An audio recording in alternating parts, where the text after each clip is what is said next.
Today on the LA Food Podcast, our personal Eras tour of guest co-hosts continues, and we've got a good one. James Beard Award-winning author Noah Galuten. Noah and I decided to zig while everyone else is zagging and keep things weirdly positive. We attempt to be a rare ray of sunshine in a city that's been living under the René Redzepi cloud for the last couple weeks. So instead of litigating toxic chefs for the 900th time, we're talking about the ones who actually built this city. We do a full Mount Rushmore draft of LA chefs, but with rules. This isn't just who's your favorite. This is who changed the game, who bent the arc of LA dining, who made everything that came after them possible. Snake draft, a little strategy, a couple legacy picks, and at least one name that's gonna piss people off. We also get into recent meals at Bistro Nas, Loretto in Frogtown, and Secret Pizza, and spend some time getting to know Noah himself, from the early food blog days to being in the room for two of the most important LA restaurants of the 2010s, to his new book, Grill Time, coming out in May. In Chef's Kiss Big Miss, a Helen Rosner-inspired spiral on separating art from the artist in the wake of Nomagate, the pros and cons of pop-ups, the creeping chainification of LA, and a Taco Bell menu drop that reads, honestly, like a CVS receipt. But first, we've got some listener feedback and maybe possibly the beginnings of a beef with one of LA's most iconic food publications. A reminder that the LA Food Podcast is part of the Acquired Taste Media family. Be sure to listen to our sister podcast, Taqueando with Bill Esparza. This week, Bill and producer Rob did a great Q&A episode. They answered a bunch of questions, including on the Noma situation, on salsa rules, and also on how to find great restaurants when you're traveling. As always, I'm your host, Lucas Servodio, and without further ado, it's time to chow down. This episode of the LA Food Podcast is presented by our friends at MVA.wine. I recently sat down with Laurent Verns and Tito Malega, the people behind MVA.wine, and my first reaction was, wait, why isn't everybody doing wine like this? They treat wine the way we treat food on this show. It's all about discovery, not the obvious places, the tiny producers, the bottles you only find when someone points you in the right direction. Here's how it works. They gather at a farmhouse in Tuscany and blind taste 50 or 60 wines. Every bottle has to get a unanimous yes, and only 6 make the cut. Oh, and every time they go to Tuscany for those tastings, they bring 2 members along, all expenses paid. That could be you, dear listener. The wines that make it into the collections come from incredible producers whose bottles rarely leave their region, wines you simply can't find in stores in LA or anywhere. Membership is capped at 600 people, and for LA Food Podcast listeners, the first 20 people who sign up with code LAFood get $50 off their first collection. Go to mva.wine/subscribe and use code LAFood. That's mva.wine/subscribe, code LAFood. You can thank me later. Dear listener, we're back for another episode of the LA Food Podcast. As you gathered from the intro and the title of this episode, Father Saul is still away enjoying marital bliss. He'll be back either next week or the week after. You know, after the very hurtful Rogaine and Botox comment, I was considering not having him return at all. However, a listener this week called, Dominique Crisp of Dom's Taverna up in Santa Barbara, shout out Dom, he called and said, hey, Saul had some killer one-liners in the last episode he was in. You gotta have him back on soon. So unfortunately, by popular demand, at some point, Father Saul will be back with us. However, we have an amazing guest co-host today. It's none other than one of my favorite authors and food writers in the game. It's Noah Galuten. Now, maybe you used to follow Noah's blog way back in 2008. It was called Man Bites World. Since then, he's gone on to have bylines in a lot of incredible publications, and he's also written and co-written a bunch of books, including the cookbook with none other than Kevin Bloodsoe of Bloodsoes. But Noah is one of the most accomplished dudes in this industry, so to have him sit down and co-host this podcast and to play, Chef's Kiss Big Miss was kind of surreal. We sat down at the farmer's market at the Grove, and I think you're going to really like it. For those of you who liked the Matt Rodbard co-host, this is a very similar conversation. We did try to focus the conversation on a positive subject matter after being a little bit down in the dumps last week with all of the Noma stuff. So that's going to be fun. But before we get there, I wanted to do something which we've been slacking on for the last couple weeks, and that is respond to listener comments. That's right. Some of you have been following the instructions and leaving comments on Spotify and on Apple. So let's start with one that was left on a Spotify episode just a couple weeks ago. It was actually left on the Matt Rodbard episode. So shout out Michael Dutcher, who said, "Love the pod.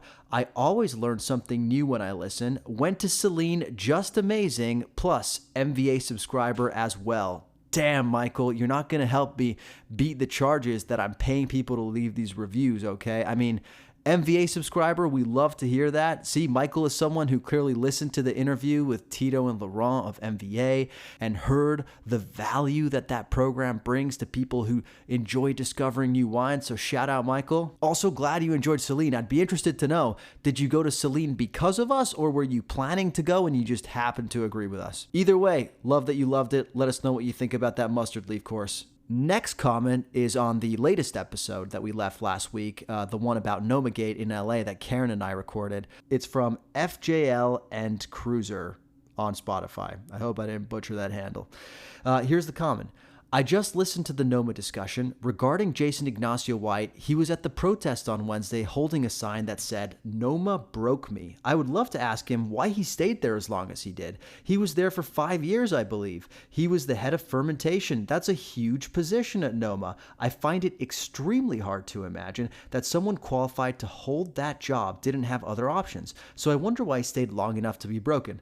I think it's a fair question. Look, there's a lot of conversation happening right now about Jason Ignacio White. In fact, if you want to spend a horrific afternoon, please go to our post from that we posted after our episode last week. The comment section really went off. We got a lot of hate on there, and we got also a lot of people who agreed with our take. But long story short, there were definitely people who were casting suspicions on Jason's motives and his own past. And honestly, that has been part of the conversation. That has been something I've been hearing more and more of. I think it's important to remember that, yes, Jason is leading the protests that are happening here in Los Angeles, but the piece from the New York Times was independently reported. Julia Moskin's piece in the New York Times was independently reported. In fact, if you want to learn more about that, Matt Rodbard interviewed Julia Moskin on This Is Taste this week. We'll link it in the show notes, but she makes it very clear that this is something that she's been reporting on for ages. In fact, it wasn't just Jason that was a spark for the story. It was really Noma coming to Los Angeles, and the fact that that kind of caused the conversation to resurface, and it even empowered and emboldened some people who Julia had earlier been in touch with about their experiences at Noma. It emboldened them and empowered them to finally speak out because they saw this as the right time to do that, now that Noma was very much in the American zeitgeist, so to speak. So about Jason, look, if he deserves comeuppance will come at some point. There are definitely allegations swirling out there of not great behavior. There are some accusations being made, and he has responded to a lot of them. Right now, it's kind of in he said, she said territory. But look, it kind of reminds me of what happens on The Bachelor and The Bachelorette. You know, if you go on The Bachelor and The Bachelorette and you have some skeletons in your closet, you best believe some ex-girlfriend or ex-boyfriend is going to be airing them on TikTok because you're now in the public eye and it's fair game. And that's kind of what's happening to Jason. He's experiencing his bachelorette moment. He is in the public eye. He has attention. And now people from his past are coming out of the woodworks to talk about the bad things he's done. Doesn't mean those things aren't true. It doesn't mean those things aren't true. But right now, I'd say it doesn't, like, Jason's kind of a distraction. Like, the protests and the conversations happening around Noma are what's important. And speaking of those conversations, the final piece of listener feedback I wanted to talk about wasn't so much a comment, but more of a subtweet, and it came from none other than Javier Cabral of LA Taco, who wrote an opinion piece in LA Taco headlined, "Is Canceling Noma LA Louder Than Reforming the Systems That Made It?" Now, the reason I say this is a subtweet is because literally in the opening of the piece, Javier writes, "A local podcaster accused LA Taco and me by full name of not doing enough on both our social media channels and our website to cover Noma." He goes on to quote me, and he even mentions shitty Yelp review, and I gotta say, it was was a trip to see shitty Yelp review in writing in like a legitimate publication. The article basically goes on to make an argument that there's not actually a lot of value in just straight up canceling René, that Noma LA has actually done a lot for the local economy here in LA, and that René in the past has done a lot for the industry overall. And he says, sure, abuse is bad, but he wants the conversation to basically shift off René and to shift onto the systems that enabled René to do what he did early on in his career. Fair enough, but fair enough to a point. Because, I mean, look, I'm not trying to get into a beef with LA Taco any more than I just did. They do great work. Memo Torres has always been really nice to me. Big fan of his work, especially in covering the ice raids. But it's fair to say that this op-ed didn't land perfectly. The comment section is definitely split, and I got a lot of DMs saying pretty incensed at the whataboutery in it about René. I do have to give Javier credit for one of the most unintentionally funny things I've ever read. He says that he got a chance to interview René, and he writes, I was taken aback by the bits of wisdom he casually dropped like they were nothing. And those bits of wisdom were, be curious about others. Think deeply about things. Don't take everything as the absolute truth.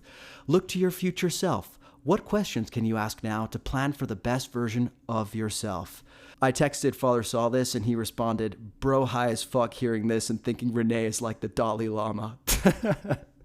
I mean, it is giving that. That is self-help 101. So the fact that that really stuck with Javier, I mean, look, I got some great book recommendations for you, buddy, and they're all from Tony Robbins. Anyways, honored to be mentioned in such a venerated publication. Genuinely not trying to start beef, was just articulating something that a lot of people were thinking, that LA Taco was a little late to the uptake with covering the René story. That'll do for today. Seriously, it really means a lot when you guys leave comments on Spotify, when you guys leave reviews on Apple, and then also leave, written reviews. We'll continue reading them and responding to them. So please, please, please, it really helps us. Anyways, enough of that. We'll be back with Noah Galuten. Well, dear listener, I'm really excited because since Father Saul, our regular co-host, got married, he kind of shot himself in the foot, and we've been bringing on an increasingly impressive roster of guest co-hosts. We started with Matt Rodbard. Last week, we had Karen Palmer come back, and this week, I am at the Farmers Market at the Grove with none other than James Beard Award winning, right? I did win one. Hell yeah. One for 3, 1 for 4, something like that. Hey, that's not bad. I'll take it. James Beard Award winning food writer Noah Galuten. Noah, how you doing today? I'm doing well, man. My kids are in school. There are no snotty, screaming children on my lap right now asking for anything, so this is great. You got an iced coffee in hand. We're going to get some pizza after. Life is good. Life is very good, man. Life is good. Well, I got an icebreaker question for you, which we have for all our guests. Changes up for each guest, but for you, got to ask, obviously, the Oscars were last night. Yeah. Do you care about the Oscars? Why or why not? I care about them in one very specific way, which is it's the time of the year that makes it a really big pain in the ass to go to the Hollywood Farmers Market. So it's a really annoying from that standpoint. I'm a movie guy. I grew up in LA. I love movies. I love like the industry of it. And it bums me out that we don't have that much in LA anymore. So it's nice when movies you like do well, but most of my favorite movies didn't win Oscars. Really? In history, like historically. Oh, I thought you meant last night. You go back. No, last night was like very much, a lot of great movies, a lot of great stuff. So I'm very happy with all that stuff. But in general, it's millionaires give each other awards and make it hard for me to go to the farmer's market. That's my take on the Oscars. That's really good. Did you have a favorite movie that came out this cycle? Yeah, I mean, One Battle. Oh, I mean, I'm a Paul Thomas Anderson guy, and it's a great movie. It's just a great movie. I mean, Sinner's great. A lot of great movies this past one. I can pull up my letterbox if you want to go really deep. Oh my God, you have a letterbox? You got to, man. Oh, dude, I do it mostly just to remember what I've seen, and also like I follow like 5 friends. Yeah. To go, okay, all right, we all agree on that. I usually agree with his taste. But yeah, No Other Choice was great last year. Didn't get nominated for anything. Great movie. Letterboxd is a world I have not tapped into yet. To remember what you've seen. Also, my friends and I, like it's harder now post kids, but pre-kids, we used to go to we'll go to like Foxfire Room in the Valley. Oh yeah. You know that bar? Yeah. It's where they shot Magnolias, of course, Paul Thomas Anderson. And we would have like a no phones rule where we're not checking our phones. We just sit around talking about movies. If you can't remember something, you just don't get to look it up. And just like old school, just like old men in a bar vibes. That sounds so nice. So I would carve out an hour a week to do that for sure. Let me know. Oh, Well, dude. Yeah, yeah. we'll Say tap you less. in. Say less, Noah. I'll take you to Pogo's after that. What a You got to night. look up that bar, by the way, at some point. That bar I have not been to, I can confirm. Look up Pogo's, I promise. You can get cabeza tacos and White Claw and have a hell of a day. Sounds like my ideal Saturday afternoon. We always start with recent eats on this podcast. Yeah. Where have you been eating lately that you've enjoyed? I mean, the truth is, I cook at home a lot. Yeah. I write about it on my Substack, feeding kids and all this stuff. But one recently that I want to talk about is Bistro Naz, Oh, which I've decided is the best in-law restaurant in Los Angeles. I gotta hear why. So, I mean, you think about like what you want to do when you have like family or in-laws visiting from another place. Particularly my in-laws are like, I mean, my whole family's all like basically from New York. Yeah. My side, my wife's side, but then my wife's side, her mom's in Florida, her dad's in Texas. And so when you bring like a certain generation of people, you want to show off your city, but you can't show off anything that's like too quote unquote weird. Yes. And so Bistro Naz is like the perfect thing. They cannot get anything like it back home. It is gorgeous. It looks incredible. The service is great. But like, if you order right, the food is still like, they understand what it is. Yeah. Like you're not like, you know, are they going to eat cumin lamb? I don't know. But like, but that like they flipped out with Bistro Naz. Be honest, did anybody ask, is this kind of like P.F. Chang's? No, but you know, the term I always laugh about with in-laws and parents is like, do they have regular Chinese food? Like regular Italian food? Regular just means, I guess, like what you grew up with. Yeah. But yeah, like, you know, I don't think my father-in-law's like eating tripe in Rome. Yeah. He's not having paellada with Katie Parla like we are. Well, we were talking about that before the pod. I can't wait to hear about that trip. I can't wait to do it, my man. Well, that sounds awesome. I am ashamed to say I've not been to Bistro Naz yet. It's one of the largest stains on my culinary bona fides, if you will. It's a blast, man. Go with a group, and if you order right, it's one of those restaurants where you could definitely spend $400 a person on like wine and like king crab legs. But I think we all got out for like $65 each. That is a steal. Yeah, and you go with like 6 people, you order a bunch of stuff, and it's a blast. Yeah. All right, Bistro Naz, adding it to the to-do list. I went. It was already on your to-do list. It was what? It was already. It on was your already to-do on the list. to-do list. It's just more like putting it up the to-do list, you know? Sure, To sure. the to-do list is too long these days, Noah. You get it. Well, when you bring the in-laws in, that's where you gotta take them. My in-laws might actually fuck with that. See? In-laws, if you're listening, Bistro Naz, hold me to it. Speaking of pizza, because we are sitting right in front of Friends and Family Pizza Co., a place Yeah. that you wanted to record at. Yes. I recently had a slice that I think is one of the best New York slices in the city. But of course, I reserve the right to change my mind, and I'm excited to try this today. Well, and also, like, I don't know, man. I don't really care about trying to transport something from somewhere else in a hermetically sealed box, and it has to be like this perfect New York slice. I think that, you know, great pizza makers are like writers. Like Yeah. you do it in your own way, you find your voice for it, and you make the best version of it. I love Friends and Family Pizza because I philosophically also really love Roxana. And for those who don't know, she has Friends and Family at the bakery. She has an amazing cookbook called Mother Grains. And she's a big believer in like incorporating whole grains and high whole wheat percentages and different natural whole grains into her baking. And so you get a ton of flavor out of it that way, but also it's like better for you, and for my case, better for my kids. Yeah. So if my kids are gonna eat a bunch of pizza, like if I give them Roxana's pizza, I'm like, you ate really good whole grains Yeah. and good cheese and tomatoes. It's better than giving them a quesadilla with like a potato starch coated pre-shredded cheddar cheese. Wow, no And- shots fired at Taco Bell, who we're going to talk about later. Oh, I will have shots to fire at Taco Bell. But yeah, and so to me, it's like the way I think about like why I buy her desserts for my kids too, is if you're gonna eat something with sugar in it, I want sugar to be the worst thing you're eating. Yeah. But like if I gave my kid a cheese Danish from like Costco, the sugar is not my concern. No, right. It is the laundry list of ingredients Yeah. on the back. That's really funny you say that, because when I announced I was going to be eating 100 pizzas in 365 days this year, a lot of people started like getting in my DMs just saying like, oh my God, that's going to be so unhealthy. That's good. You know, you like Yeah. make sure to go to the doctor, et cetera, et cetera. Last year, I did 100 burgers. That was, to me, much more problematic. Yeah, I mean, it depends on, I mean, think about it too. It's like, if you have a slice of toast and like some ground beef and a slice of cheese, like it sounds better for you somehow. It does. It's like people like melted cheese seems worse for you than cold cheese, Yeah. but it's not. Yeah. So I think, balance in all things, man. Like 100 days, people probably do that without realizing it Yeah. anyways, have 100 burgers in a year. Yeah. Or out of necessity, actually, sometimes. And so, yeah, I think you're doing all right. You gotta, get the fiber up as long as you're balancing it out. Get Yeah. some split pea soup courses in between. I think you'll be all right. You're telling me to go Anderson's in the meantime? I mean, I wish. Anderson's are all closed, aren't they? I think there's one is there left. one left? Not the OG one, but I think there's one left. But hey, I'm a fiber evangelist, so I will Yeah. be singing the praises of everyone doing it to live longer and not die of things. Fiber is the number one thing we don't eat enough of. So Well, I regret to inform you that the handle Fiber Daddy is already taken on Instagram, so can't do that. that's a huge. Is Fiber Dad still available? Might be, actually. You right. might want to do that. Where have I been eating recently? So I I alluded did a to bad a job great... of co-hosting. I'm supposed to ask No, you.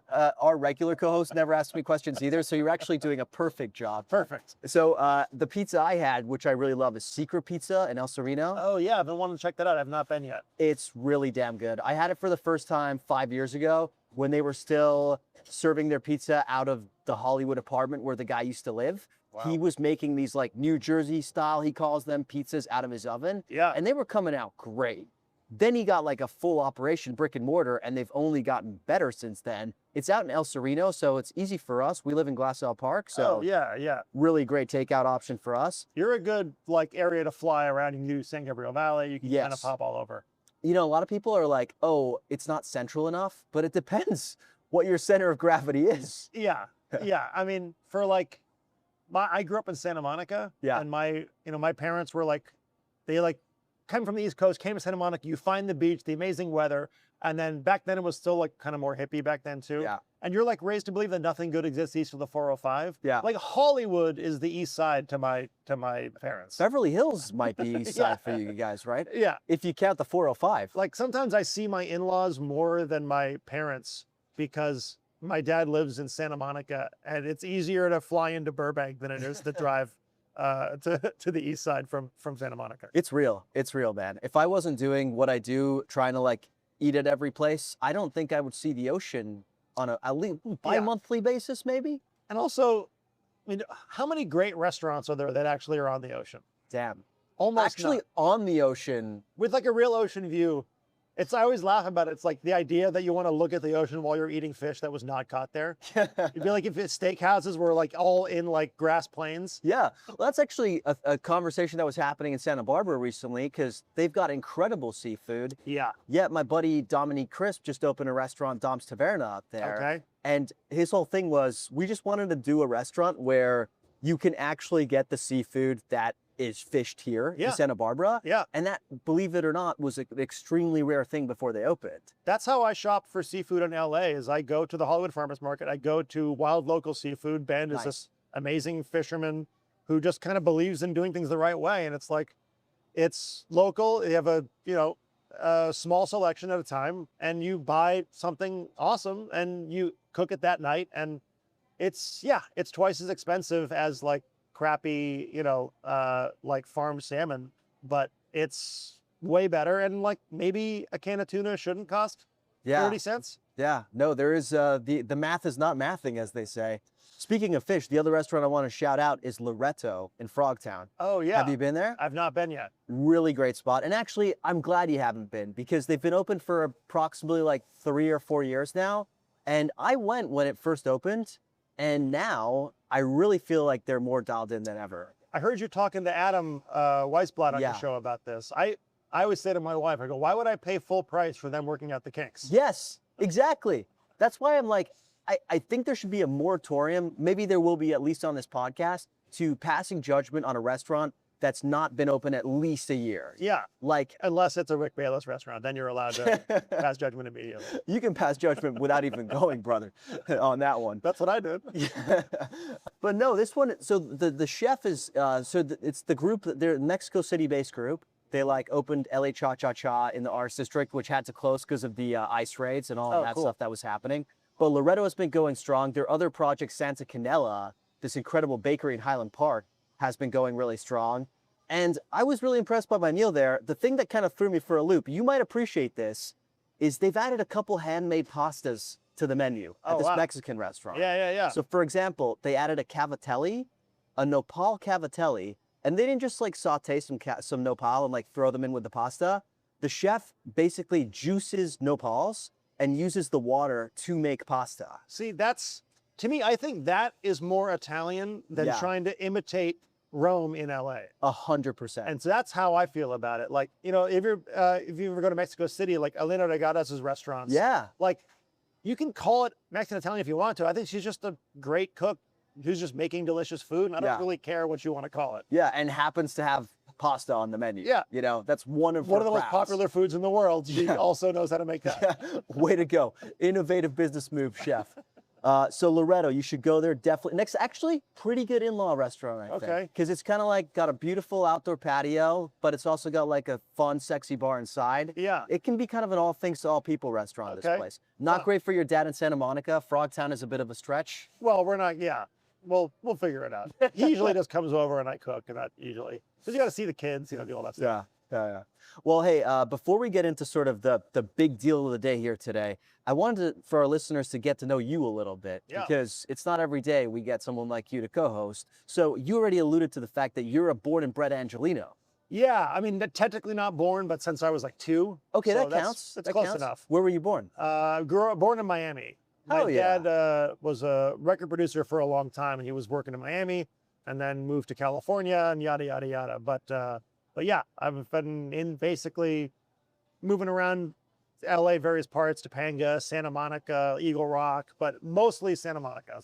I'm a product of the Santa Monica public school system. Samo High, go Vikings. I mean, I never said that or went to pep rallies, but I definitely, I had a good time there. I mean, where else could you study existential literature as an elective class in a public high school than Santa Monica? Hey, it's true. Question, did you go around the same time as Stephen Miller, or? I don't think so. Yeah. I think he is younger than me. Huh, that is, yeah. I think we're both aging horribly, but... You're aging extremely well. I appreciate that. But no, I missed out on Stephen Miller. Good. But not old enough for Emilio Estevez either. So. Okay, good. So you were in the sweet spot is where you were, the good old... Nathan Meervold went to San High too. Hey. Yeah. Is that better? That's better, yeah. It's better than Stephen Miller. Yeah. I mean, look, if you want to make a bunch of money off a tech company and use it to nerd out about bread, like, be my guest. Yeah, go for it. Go for it. So was food always the plan, or was it because you had a start, which is kind of crazy to think about. I have a weird career path. Yeah.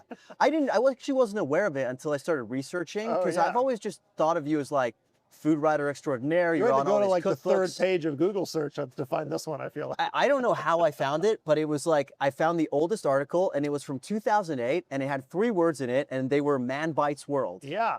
What is Man Bites World? So that was, I was always loved food, cooked it the whole life growing up with my mom, was a big food person, the Italian, Schenectady, New York thing. Hell yeah.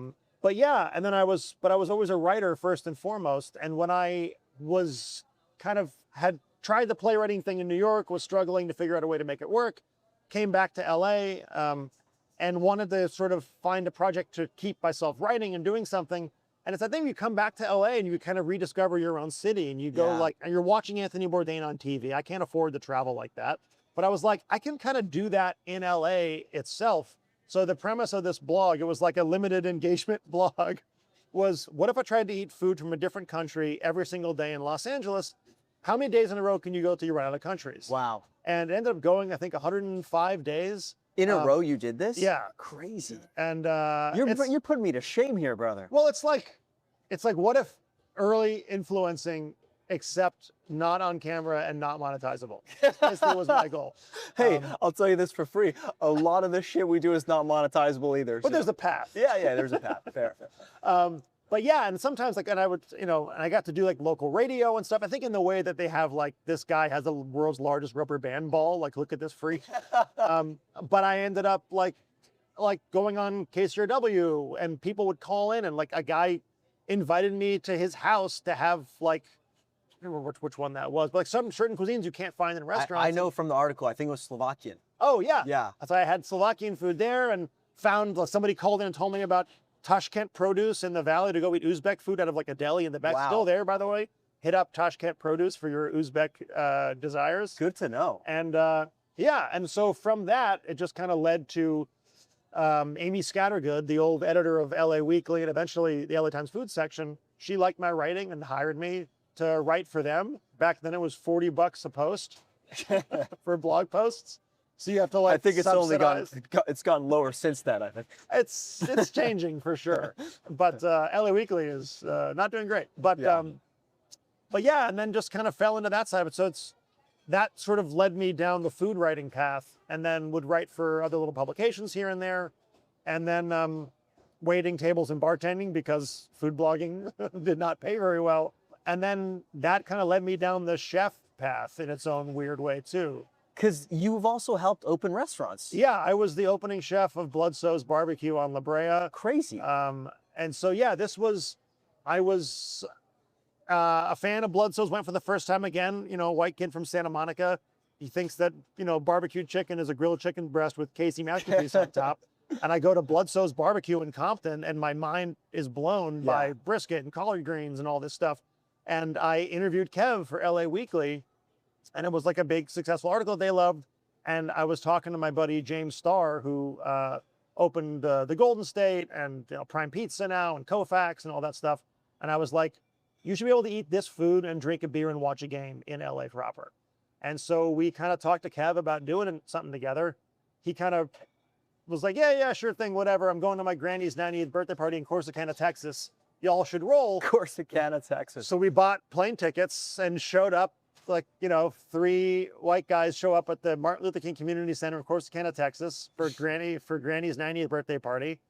Kev says the record scratched when we walked in, and cut to Kev goes, "These are my friends.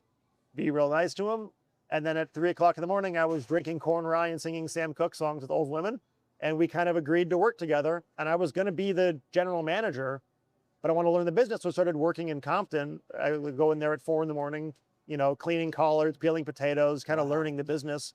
And by the time we found a space, Kev said I was the only person he trusted with his food. And so he said, "You're the chef." And so I was just the opening chef of, at the time, was like the biggest deal opening. It was like, and so it was crazy. We had lines out the door, and I had 7,000 panic attacks. I was working literally 20-hour days for the first few months. And that was your first time, like, being on the line in the kitchen? Yeah, professionally, yeah. Yeah.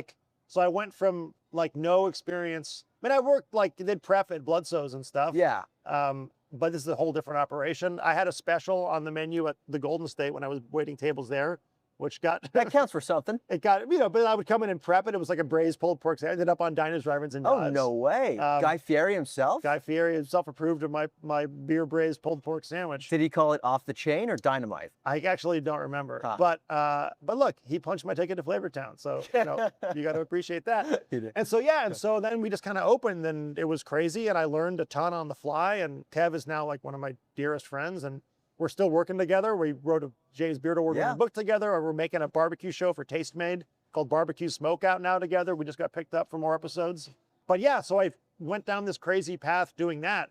I feel like I'm just monologuing now. This is brilliant, because honestly, I'm soaking it all in. Because my question for you after the Man Bites World thing is like, yeah, I know a guy who's eaten 100 types of different food in LA. And it's a bit of a struggle to figure out how do you actually go from that to finding a career in it. But it sounds like, if I'm reverse engineering what you've just told us, it seems kind of like a mixture of just like following what sounds like a joyful experience, doing things you have to do, and also just being a good people person, it sounds like. And being excited by stuff, and like I'm, and work your ass off and be excited and see if you're good at it, I guess. But and then and so it's been this cool thing, and then I kind of became the culinary director for the restaurant group for a little while. I've helped them. So we launched Koufax, and I did the breakfast burritos for that, and those kind of took off. Wow. And then we got You're responsible for the breakfast burritos at Koufax? The first round of them, all the smoked potato thing, because I was running Bloodsoe's. Yeah. And we were like, what can we do to add food here to actually, be able to lean on the commissary? So we're cooking them at Bloodsoe's. We can bring the hash over there and then fry them up. And we didn't have a hood back then, so it's all induction burners. And the burritos did so well that we had to close to install a kitchen back there. Those are like two seminal cultural food moments in Los Angeles, Bloodso's and the smoked potatoes at Koufax. I think I'm responsible for feeding a lot of writers' rooms. Fair enough. Well, hey, however you got there, those are two moments that I remember, like where I was when I first heard of those that's things. awesome. Yeah. And then but for me, it's like, I've just gotten to learn from incredible people. And so like, then the next we were opening Prime Pizza. So I got to go learn from Frank Pinello, who's got Best Pizza in Williamsburg and the Pizza Show and his new show with Breville he's doing. Sorry, not with Breville, with, what's the big oven company? Yeah, Gosney. Yeah. That has all the money. And yeah, so I got to like, and now, I've got this new cookbook coming out and it's like learning, looking back at my career in LA, like, and getting to write cookbooks with people like Jeremy Fox and Ari Collender and Sarah Minnick now. Like, who else can say that their food mentors are Kevin Bloodsoe, like Jeremy Fox? It's like that alone, those two is like, I'm the only person in the world who has them as a mentor to teach them how to cook. And it's like, I'm just learning from great people and getting better at my job over the years. And as a result, I get to write some pretty cool cookbooks now. Well, speaking of, what are you working on these days? You've already alluded to a couple of things. Yeah, the big one coming up is my new cookbook, Grill Time. It's my big kind of the way I cook for my family and friends, a grilling book that comes out end of May. I'm doing a big book tour for it coming up. Yeah. And going to have some amazing, I'm like kind of blown away by who I'm doing stuff with for that book tour.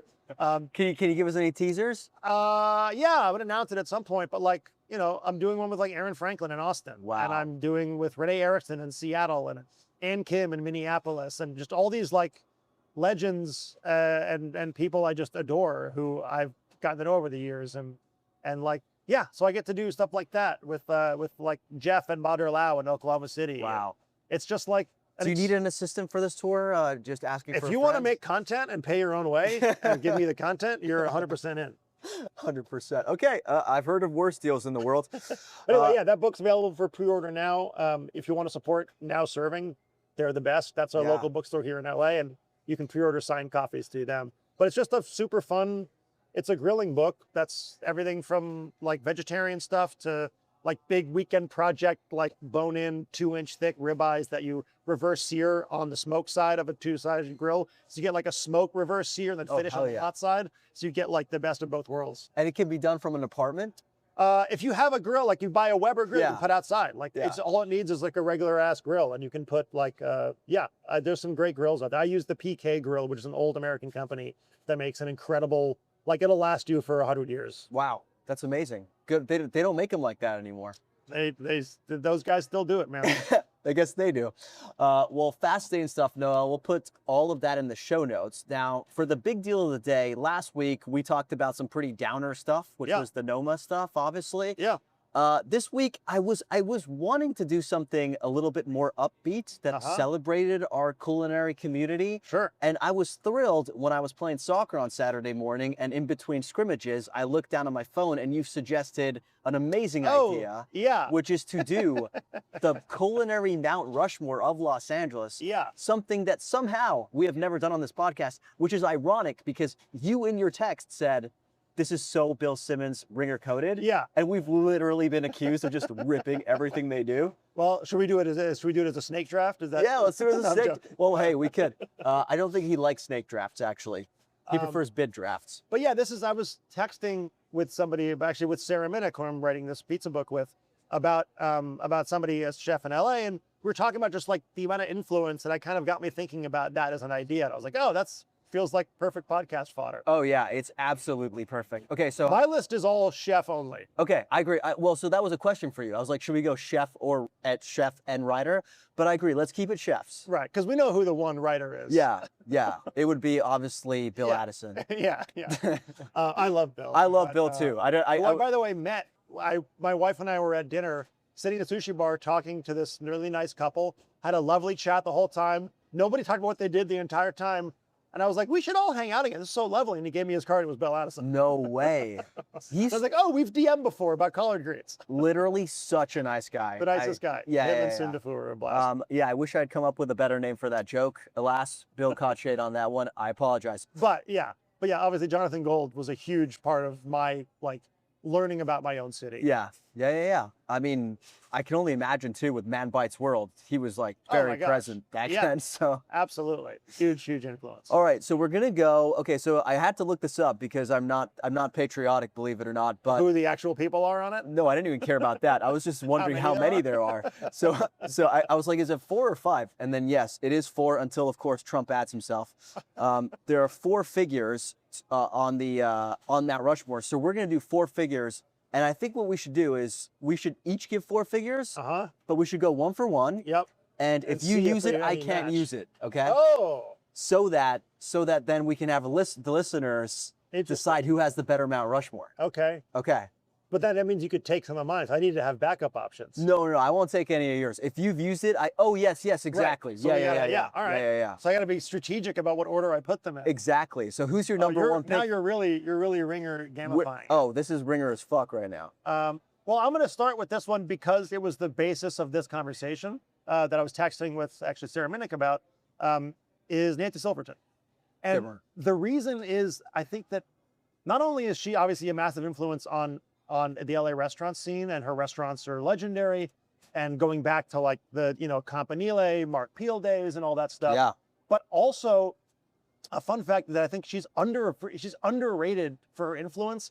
Alex Weiser told me once that she was the first person who brought Spigarello back from Italy to California to give to him to grow. So the fact that you see Spigarello on farmers market tables across Los Angeles, like she was bringing back seeds and plants from Italy, and a lot of these crazy like Romanescos and all these like heirloom chicories and things like that. I think Nancy Silverton actually is responsible for that side of it to a level that she's not given credit for as well. That's really fascinating, actually. I had no idea. That is something that is talked about, is her influence you don't even know. Yeah. And I didn't know about the Spigarello thing, so that's really interesting. So she was bringing back tons. That was just the example he gave me randomly. Yeah. And she's been bringing stuff back forever, and just like a true legend of Los Angeles. Yeah. Don't tell the FDA, but when Nancy's coming back, there's some shit in her suitcase. Hey, you know what? I think she probably hands out some salami to people. It all works out. Yeah. I love it. That's the bribe. Here's some Spigarello. Don't tell RFK Jr. My first one, for a similar reason, someone who has been doing it in Los Angeles for a really long time and is responsible for a lot of innovations we see in kitchens nationwide, or at least he says he is. It's Wolfgang Puck. Yeah, he was on my list. It's kind of hard not to have He's Wolfgang. a no-brainer. I mean, he is the history of LA. I mean, obviously there's like all the Oscar food stuff, the Spago of it all, the Wolfgang Puck cafes. Like he's like the first.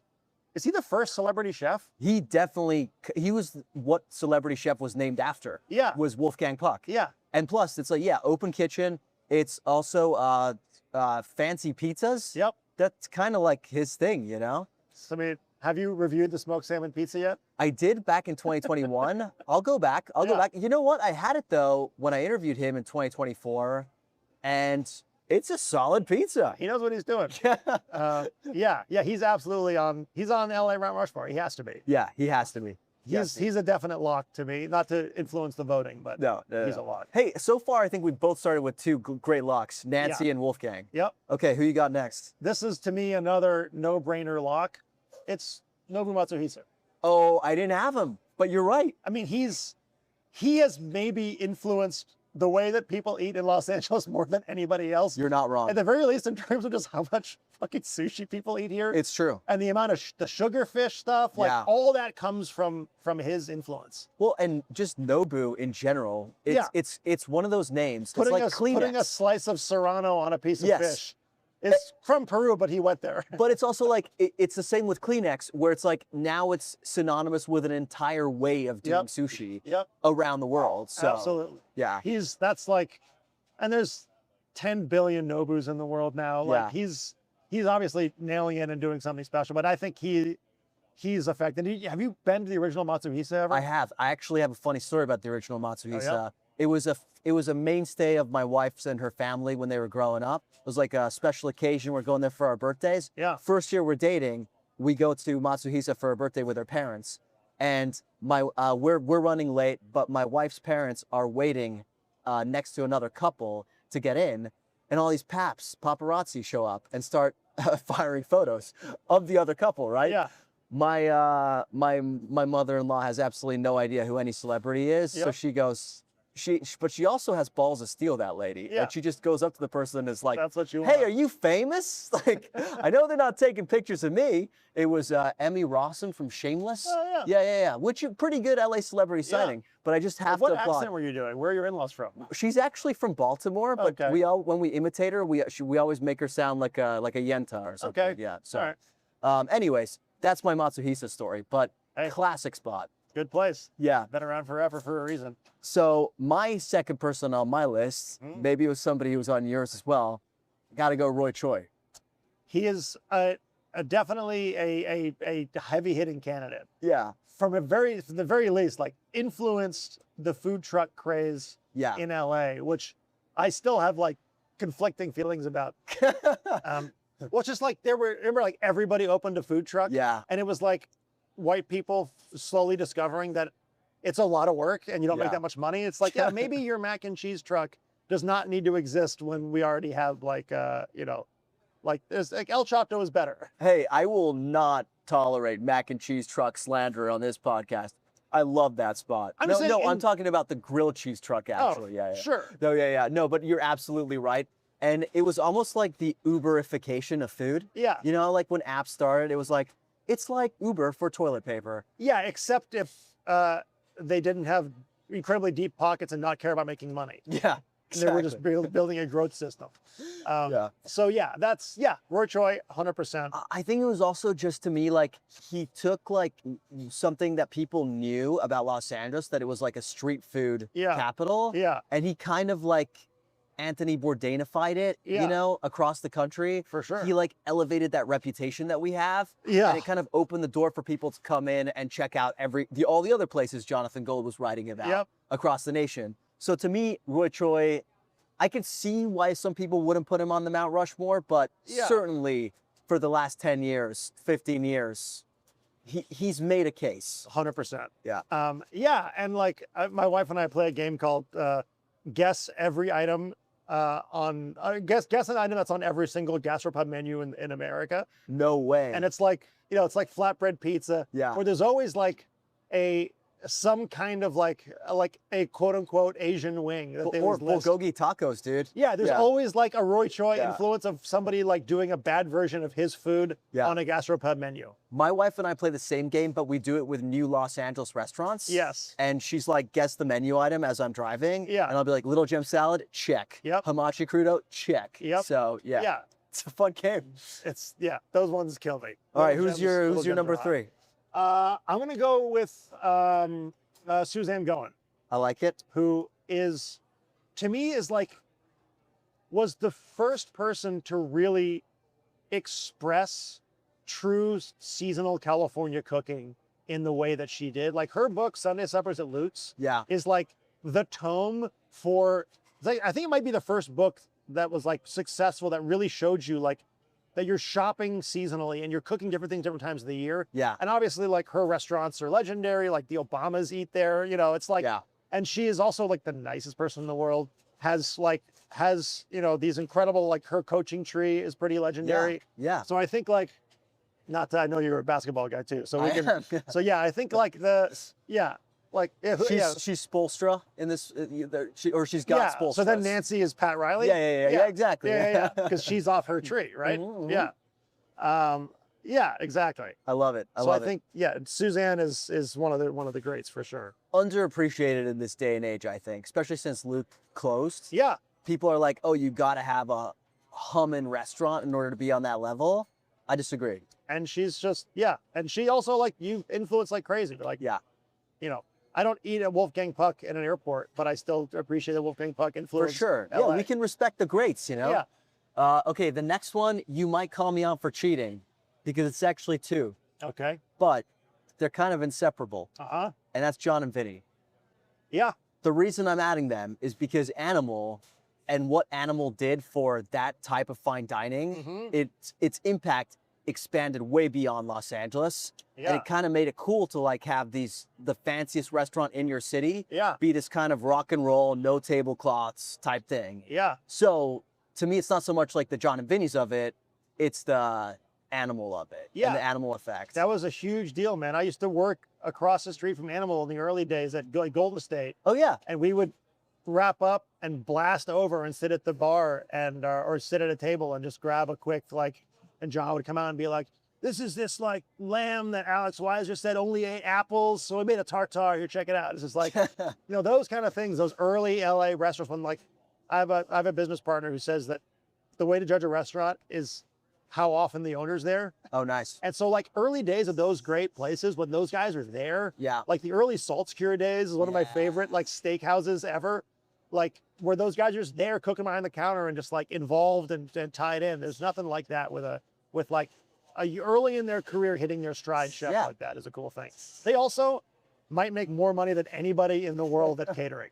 Those guys, their operation is insane. The John and Vinny's operation? Yeah. I mean, Speaking of coaching tree, my friend Courtney Storer is off that coaching tree. Oh, so many people off that. Lynn Ta is off that coaching tree. There's so many people off that coaching tree. Yeah, who are they then? And what's their NBA coach comp? Ooh, that is a tougher one. Has to be slightly slightly newer. younger. Yeah. Doc Rivers, Ty Lue, Yeah, or is it or is he? Are they like the Brad Stevens of the? Ooh, and now Or Joe Mazzulla is Yeah, and they're coming up, kind of starting their tree now. I love this though. You're indulging my sports side. Saul always tries to shut it down. He's like, nobody cares about this. Let's go. We got two people that care. Hell yeah. Okay. Who's your last one then? I'm gonna go. This is you can call me a homer pick on this one, but I'm gonna say Kevin Bledsoe. I think that Kevin, if you look at, obviously, and Kevin will say this first and foremost, is he was influenced by, all the old school places, Woody's and Gadberry's that isn't here anymore. So there is LA has a real barbecue history, but I think Kevin really was the first domino in this new wave of American barbecue in Los Angeles in particular, of people who really care and doing this new thing. Kind of like how I think it's happening in New York with pizza. For sure. Where there's all these old school places where I have a whole rant about this stuff too and theories around this with New York pizza. Hey, we're only at 42 minutes. We got time, brother. But my kids are home at, I got till 4:30, so Good. I'm ready to go. Super episode. But yeah, as places get institutionalized, the kids start taking them. They want to make more money. Yeah. They start using Cisco tomatoes and pre-grated cheeses, things like that. And they're still slam. The vibes are still great. And the ovens are old and cool and they get their thing going for it. But then these young generations, like Frank Pinello told me, he grew up in New York eating pizza and he went to Italy for the first time and he said, I like our technique better, but their ingredients are fucking crushing us. Yeah. So he was one of the first guys doing that in New York with pizza. I'm going to make New York style pizza. I'm going to make my own mozzarella. I'm going to use good California tomatoes that we have. And so it starts that whole trend. And now obviously there's a million amazing places and I'm going to do a little pizza tour when I'm in New York for my book tour. Jealous. But it's going to be a blast, man. And so yeah, I think that's, a lot of old places kind of can rest on their laurels or just, it's just hard to maintain a restaurant for a long time. Yeah. And so you try to figure out a way to make more money at it. And no disrespect to that if it works, but these new places open up and they do this incredible thing. And so I think Kevin was kind of at the forefront of that barbecue movement. And also early, talk about early blogging days, the Chowhound days of people finding your restaurant because it was on Chowhound. Yeah. Shout out Tony Chen, the original Chowhounder who blew up Bloodso's. That was his name? Yeah, Tony, and he's still out there. He's he was in media stuff for a while. I don't know what he's up to now, but Tony I love C. Chowhound, man. I spent way too much time on Chow. The old Chowhound days. was my secret weapon because I don't know. I was in probably college when Chowhound was a really big thing. Yeah. And I feel like none of my other peers knew about Chowhound. Yeah. You have to be a real foodie. Yeah. So when people were asking where to go, I'd be I was like Clark Kent, I'll be right back. Just go to the bathroom and check out Chowhound real quick. Come back with an amazing suggestion. Yeah, that's me with Letterboxd now. Good to know. Way to bring it full circle. Okay, my final one. We notably have an absence of Mexican food on here. Yeah, and there's part of that is obviously institutional Exactly. flaws in the system. Yeah, because what are some of the most influential Mexican restaurants in Los Angeles? Yeah. You can make the case some of them were actually owned by white people. Yeah. But to me, the one that I want to put on the Mount Rushmore is actually Raul from Marisco Jalisco. He was on my list. Okay, good. I good. love Raul. So I think the reason I would pick him, obviously, like, it's kind of become synonymous with Los Angeles And history of taco. Yeah, it's when I take out of town chefs who come to LA on a food tour, that's on the road. That's one of the stops. Yeah. It's one of like the 4 or 5 like must dos. And the thing is, even if it wasn't on your stop, I have a feeling they would ask, can we go to Marisco Jalisco? Yep. Because it's just like, have you ever even been to Los Angeles if you haven't been there? 100%. And the other reason I think it's important is because, so Bill Esparza always likes to talk about how the reason that he was intrigued by Marisco Jalisco is because on their truck, they have like a little line that says that specific town that they're from in Jalisco. And he was like, holy shit, this has got to be some hyper regional shit. And you know, nothing gets Bill more excited than some hyper regional shit. So what he did is he went and he talked to them about that. But what it did, I think, is it also kind of inspired like other restaurateurs. I can't prove this, so just have a theory from Mexico to really lean into that hyper regionality. And now what we have is kind of like a golden age of that in Los Angeles. If you want to have his taco for a lot more money, it's at Marvito right now. Yes, exactly. I actually want to go there. Yeah, there's some good. The chicken piccata is so much better than it is any business being at like a weirdo Mexican American dive bar that's not a dive bar at all. I love that they were just like, we're going to pivot and we're just going to do it kind of as a joke, but it's actually going to be serious. Actually, I think the chicken piccata was the best thing on the menu. Yeah, that's funny. All right, so to recap, your Mount Rushmore is Nancy Silverton, Nobu Matsuhisa, Suzanne Goen, and Kevin Bludso. Respectable. Yeah. Mine is Wolfgang Puck, Roy Choi, both John and Vinny, and Raul of Marisco Jalisco.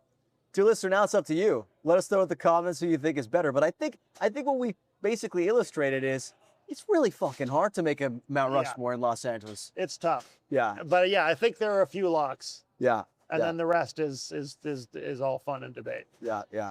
Well, Noah, thank you for infusing some joy into what was quite a down podcast last week.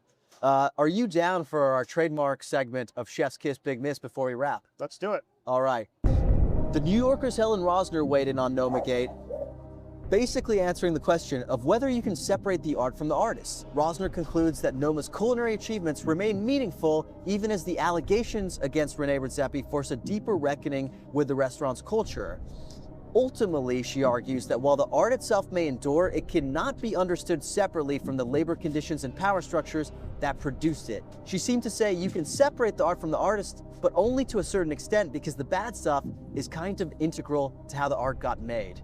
Noah, Helen's take that separating the art from the artist doesn't really work in Noma's case, Chef's Kiss or Big Miss?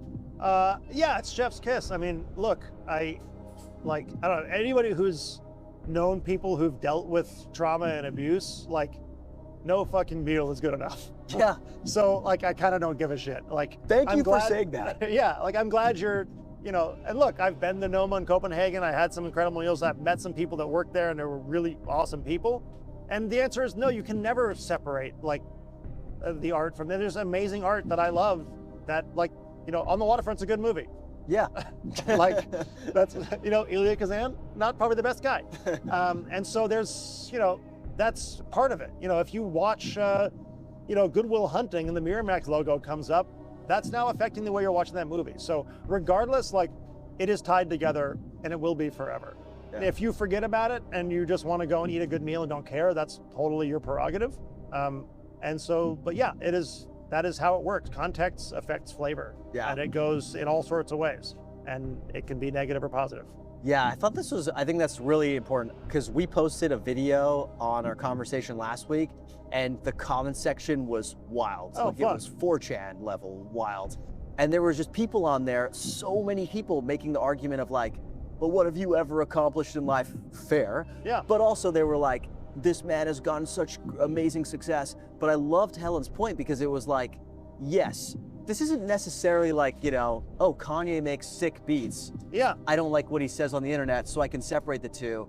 This is literally tied, it's tied together. Like the situation is what we're lamenting here. Absolutely. And look, like I believe in people being able to improve and grow and get better, and that's a great thing. Doesn't mean you shouldn't be trying to do that. Yeah. But also, like, we're a capitalist society, and so you get your sponsorship pulled. Yeah, it happens. That's how it goes. I mean, Louis C.K. is still selling out Madison Square Garden. Yeah. You know what I mean? Although, but the brand deals have dried up a little bit. Yeah, he doesn't have TV shows anymore. Yeah. But he can sell his own tickets online and make a shitload of money. Yeah. All right, chef's kiss from Noah. I agree.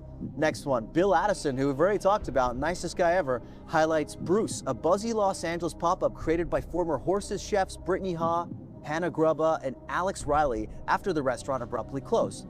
Operating first at Cafe Treese in Chinatown and now at Justine's Wine Bar in Frogtown, the pop-up showcases playful bistro-inspired cooking like saffron pastina and parmesan brodo, salt and pepper shrimp, and inventive desserts that reflects the chef's creative freedom outside their former restaurant. Noah, my question for you is more about pop-up culture in general, because I think this sounds pretty damn good. What do you think of pop-ups? Are they a chef's kiss that allow creative chefs and concepts to test big ideas, or a big miss that kind of perpetuates that new restaurant hype cycle culture without helping certain chefs answer the question, is this a sustainable restaurant? Yeah, so I think, I guess it's chef's kiss, but it's also, it can't be all things. So it's really expensive and hard to open a restaurant, especially if you're doing it the quote unquote right way, which really means paying a lot of lawyers to open LLCs that then, an LLC that then manages the LLC that is the restaurant to separate so you don't like lose your house if somebody slips and falls on the ground. Yeah. So there's lots of like, the amount of money you spend on just like the legal parameters and permitting all these things for restaurants, and then knowing how to run a restaurant is not the same as knowing how to do a successful pop-up. But with that being said, pop-ups are a great way for you to work out kinks, develop your taste, build an audience without having this like albatross of a restaurant, all the requirements around that first thing. And so I think, yes, pop-ups are great, but also you got to learn the restaurant business side and try to find some mentors who know that stuff really well. Because I've been lucky, like we were successful and we had some people that knew what they were doing, but like I learned a lot on the fly when I was doing stuff. One of the best lessons I ever learned was I consulted for Walmart, of all things, years ago on a fast food concept, and ended up being a nightmare for different reasons than I was expecting. But one of the guys who worked on that with me, this guy Steve Rich, who helped scale CPK, Cool. and he's a lawyer, business guy, and he sat down with me, and I still use his like Google, his Excel spreadsheet pro forma to run numbers on restaurant spaces. Anytime we're gonna like do the math on what it actually takes, it's really easy to get seduced by restaurant space. So my advice to anybody out there who is doing a pop-up, it's a great thing, but then remember to really kind of learn the business side and really do the math on like how much money you have to make by a certain number of time to actually earn back your investors by the end of like year 3 or year 4, and really like crunch that stuff and learn that side of it, because I'm convinced that like, yes, we've all heard the stat on like how often restaurants close from like the first 6 months, but I think that if you know the numbers and the business side before that, you can sort of set yourself up to not be one of those people who just goes, let's see what happens. And then you realize like, oh, we have to do $4 million in year 1 to pay for the space. And we're selling like burgers out of like a tap room. Like it's harder to do. Yeah. So I would say, yeah, pop-ups are great, but also learn how to run a restaurant. That was so much more insightful than we usually get on this podcast. Thank you, Noah. The answer in and of itself was a chef's kiss. Okay, next one. The New York Times Priya Krishna gives us a behind-the-scenes look at how Wolfgang Puck and his catering operation managed to cater the Oscars year after year. Love the look, but my favorite detail was this.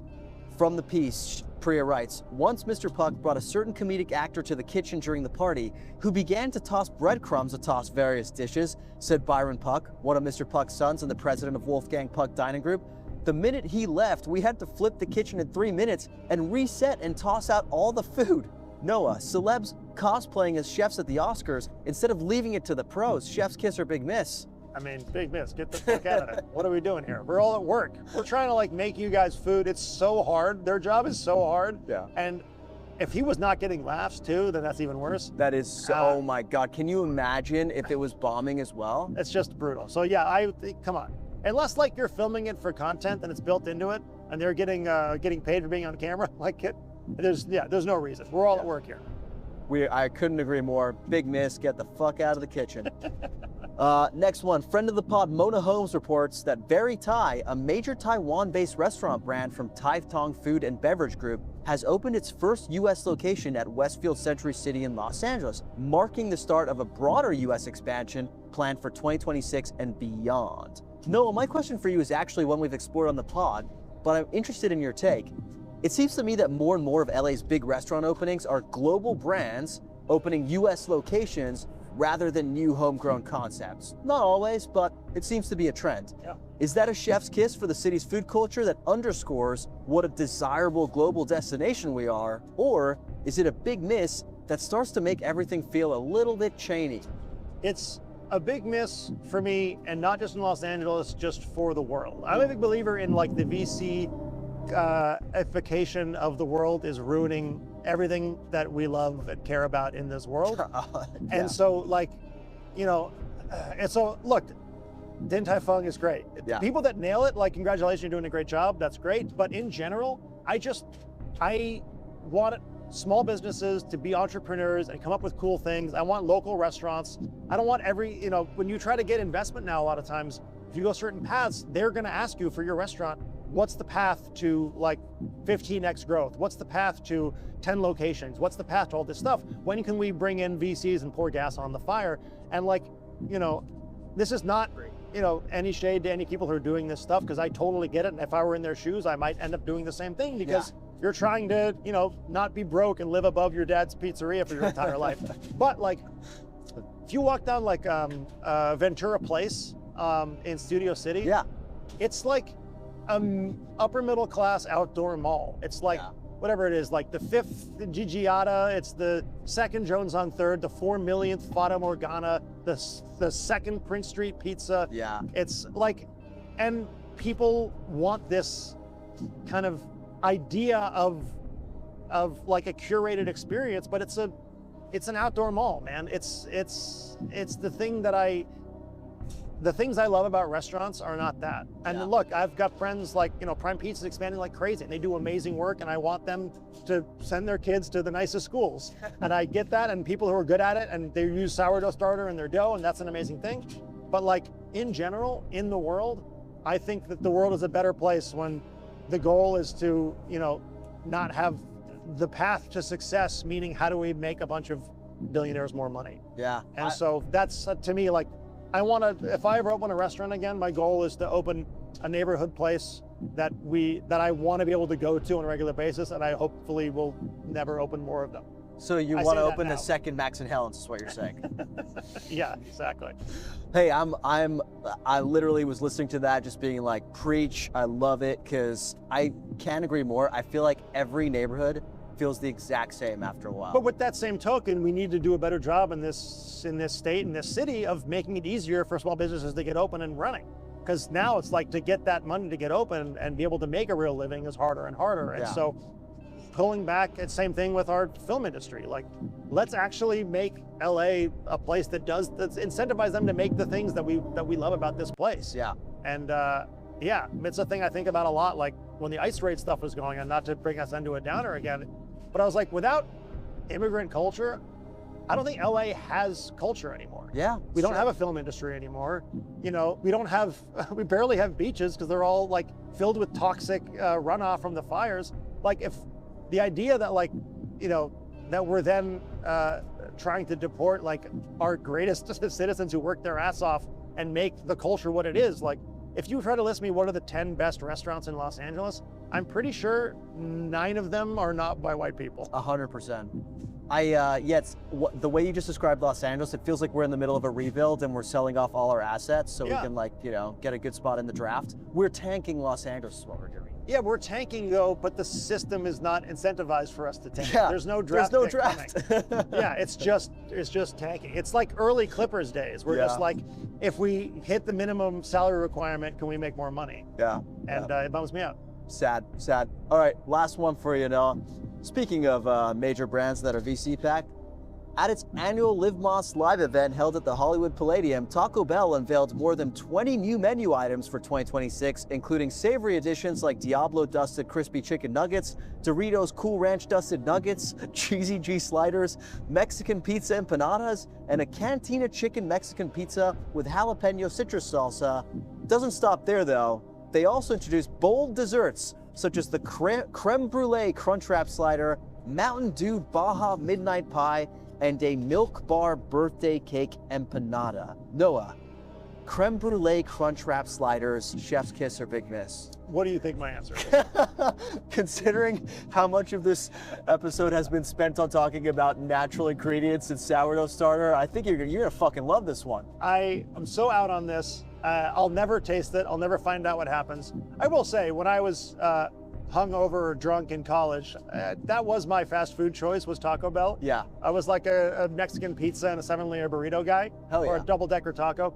But with that said, like, I think that we've like, we're far too gone, so we're not gonna do anything about it, but we've like ruined our abilities to eat food and taste things. Like, I think about the fact that like in all of human history, humans never ate too much salt. Yes. Because how salty something tastes to you is your body telling you whether you need more salt or not. We need salt to be alive, but then you eat a Dorito and your brain breaks and doesn't know what's happening anymore, and now the whole system is thrown off and your body is like collapsing in on itself and just craving more of these evolution hacked things that are the reasons we crave certain things, and putting them into food that way. Do you know the term vanishing caloric density? No, but I could put two and two together. So it's a food science term used in like the snacking world, and it's the phenomenon of when you eat a Dorito, it makes your brain think it didn't ingest calories. So like, anyway. So it's basically gaslighting you. Yeah, well, and it's gaslighting you so that you eat more food. Yeah. And you eat more crap, and look, yeah, moderation in all things and yada, yada, yada, but like, as a guy trying to like raise kids and think about the world and food and all this stuff, like, I don't know, billionaires poisoning us is not like, is not my favorite thing. And it's definitely, when you add moss to the end of live, it doesn't make you actually live any longer. That's true. It was, so Taco Bell have like, definitely tried to befriend us on this podcast. And I definitely bid, because like, for example, they invited us to go to Live Más Live in New York last year. I'm like, free trip to New York. Fuck yeah, we'll do it. Sure. And I tried some of the food and I was like, this tastes all right. Why does this taste all right? And then we got invited to like an event at the end of last year. Yeah. And I made the mistake of bringing along Father Saul, who is a lot more on your side of the fence of this. And we sat down and I was like, this tastes fine. And then he was like, this is one of the most like disgustingly like, fake / just offensive things I've ever put in my mouth. And he felt sick for the rest of the day. And it just made me think like, wow, I am too far gone. I need to rein it back. But also like, going back to the old animal days, if you ate a heavy meal in animal, you didn't feel sick. You felt full, and like I ate too much foie gras loco moco maybe, but like they're using real ingredients and real techniques. And so like this stuff is it's just not good for you. It's just scientifically engineered to make you eat more of it. And look, like food poverty is a huge issue, and being able to feed a family, I get that side of it, absolutely. And so again, like our system is too far gone. We're all bought and paid for at this point, but so I don't know how to actually enact change, but I can still think it sucks, even though I don't know the solution. Hey, on that note, Taco Bell, if you want to rekindle your relationship with this podcast, I can be bought. I can be bought. Yeah, I mean, look, you're gonna see me doing like a grill time book event at the Taco Bell Cantina in Times Square, probably. I have to say this, but yeah, man. Again, need an intern? Noah, this has been so much fun, man. We end our interviews with the same question every time. Yeah. Can I say one thing quickly before we do that? Please. I just want to say, so I'm somebody who, it's taken a long time for me to get more and more comfortable with like the forward-facing side of like food media. Yeah. And it's becoming more and more of a thing.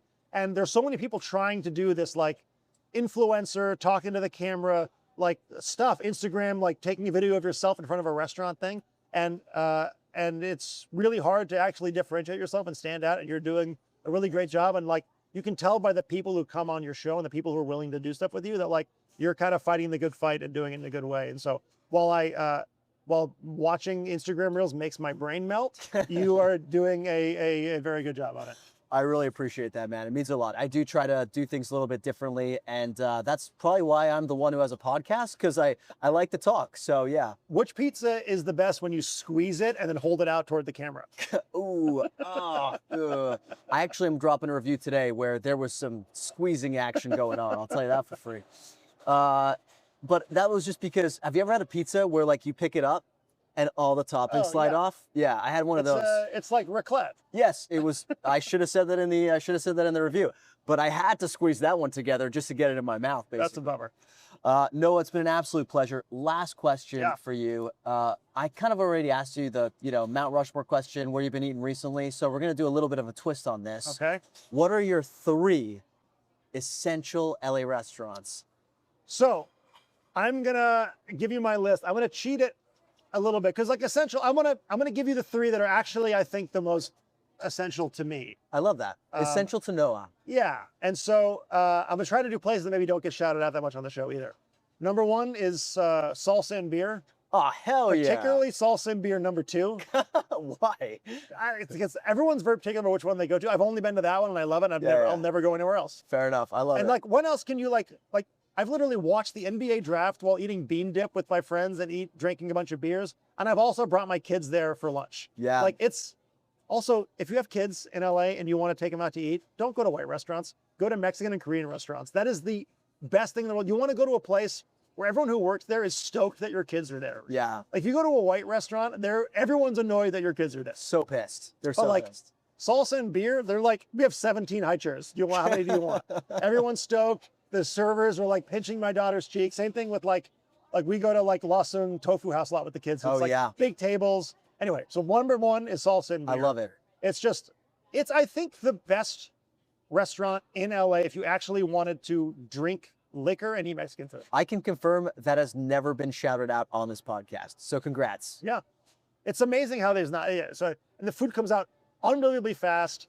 The fajitas are great. I love the carnitas there. Yeah. I know carnitas plate a lot. I've never had it. I'm a fajitas guy. Whenever I'm at that style of Mexican restaurant, I always go fajitas. It's the best. That place rips. They do so much business. It's the best restaurant that nobody talks about in LA. That's a hot take right there. Yeah. All And right, they're slammed at all times. I know. I've never not waited for a table. Never. But it's never like a wait that turns you away. You know? You're always happy to do it. For sure. And then parking, give me a break. All right, what's number 2? Number 2 is Ichimian in Torrance. Okay. You been there? Yes. Incredible noodles. It's like one of my happiest things in the world. There's not enough for being like health food centric Los Angeles. Yeah. We're so weirdly obsessed with tonkatsu ramen. That's true. I'm so tired of this. Like, who in LA wants to eat a 24-hour pork broth thick noodle ramen? We should be having so many more soba artisans in LA doing handmade soba noodles. So like the Mentaiko cold soba there and the Ume Shiso cold soba are like, and I'm like trying to figure out if I leave early enough, can I drive my kids to eat Ichimian with me and then be back in time for their nap? And I think I can swing it if I leave early enough. That is so true. Is incredible. The like tonkatsu-ification of Los Angeles, that I think is a vestige of 2008 and that era. Tonkatsu ramen and Neapolitan pizza are like, and I can give you the whole Neapolitan pizza rant too. I know I'm not anti-Neapolitan pizza. Okay, we were about to throw down at the Grove. I'm not anti-Neapolitan pizza at all. I think that the reason it's so popular is because it has really low food cost, really fast cook times, and people can charge a lot for it. Yeah. And so like the fact that if you saw a $24 margarita pizza on a restaurant menu, you wouldn't blink an eye. No. But when they say it's $28 for an 18-inch pizza that has 8 slices, people are like, this is too expensive. I know. I had that experience recently. I just got a massive pizza at this little Playa del Rey joint, $29 for a whole pizza. I'm like, are you out of your fucking mind? I go to Pizzeria Bianco, I sit down, I don't blink at a $34 pie. And meanwhile, these pizzas, they're probably operating at like 80% hydration. Yeah. It cooks in 90 seconds. It's probably got 2 ounces of mozzarella on it, like a spoonful of tomato. Yeah. And you're just like, yeah, of course, this should cost this much. Yeah. But then and people don't get how math works, that like every inch on a pizza is exponentially larger. Right. So if you like unspooled them like tracks, like at Prime, we lowered the size from 20 inch to 18 just because people couldn't fit them in their cars in LA. and it was like 30% less ingredients. Wow. Because those 2 inches are like the biggest 2 inches. Of course, in yeah, the because world. it's the circumference, guys. So anyway, that's my Neapolitan pizza rant. It's a lot of sameness, and a lot of it's not that good. Hey, okay. We'll have to have you as a guest on some of these reviews. Okay, so number 1, sauce and beer. Second, Ichimian. What's number 3? Number 3, it's not the best Korean restaurant in Los Angeles, but it's the place I end up going to the most, which is Dansung Sa. Oh, yeah. And Dansung Sa is like what you want to show somebody, or if you have like 4 or 5 buddies and you want to like, you get a booth there, Yes. You're in your own universe. You are just like in this amazing setting. And also, I love a place with a really long menu with no descriptions. So we have a rule. We have to order 1 new thing every time we go. I love that. And our most recent discovery was the potato pancake is amazing. Good? Yeah, Yeah. unreal. That's such a good point. Whenever I think about taking my like non-food friends to a Korean restaurant, it's always that spot. It's the best. It's And you could also put your name in. I heard it got like TikTok famous recently, so it's a little harder to get in. Well, it got really famous a while ago because David Chang talked about it. Oh, okay. And he was like, this is my favorite place in the entire world. So put your name in, go to HMS Bounty, Hell get a yeah. drink, walk back, get your food, and then go to the Prince for drinks and get a half fried chicken. Reliving my early 20s, man. That's where I lived. Dude, this is my mid-40s. This is dad's nights Yeah. with like the dads from preschool. I love it, man. Okay, cool. Well, let me know I can get an invite to one of those. You gotta, if you want to. Gotta have a child, I guess. Yeah. Don't Noah, come to the old man movie talks at that Foxfire Room. I love that. Let's do it. Noah, this has been an absolute pleasure, man. Thank you for making the time for us. All this talk has made me very happy. Thankfully, we are going to grab a slice at Friends and Family Pizza Co. right now for the pizza countdown, but you're welcome anytime. Fantastic. Thanks for having me.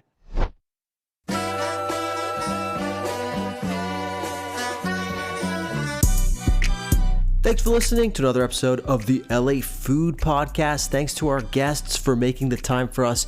As always, we'll be back with another epic episode next week, but if you're looking for me in the meantime, you can find me on TikTok, Instagram, Thread, YouTube, even our website at the LA Countdown. You can also find us on Instagram at It's Acquired Taste and at acquiredtastemedia.com. If you like what you heard here today, dear listener, please consider going to wherever you listen to podcasts and leave us a 5-star rating or review, even a follow. That really helps us. It means the world to us. Thank you so much in advance.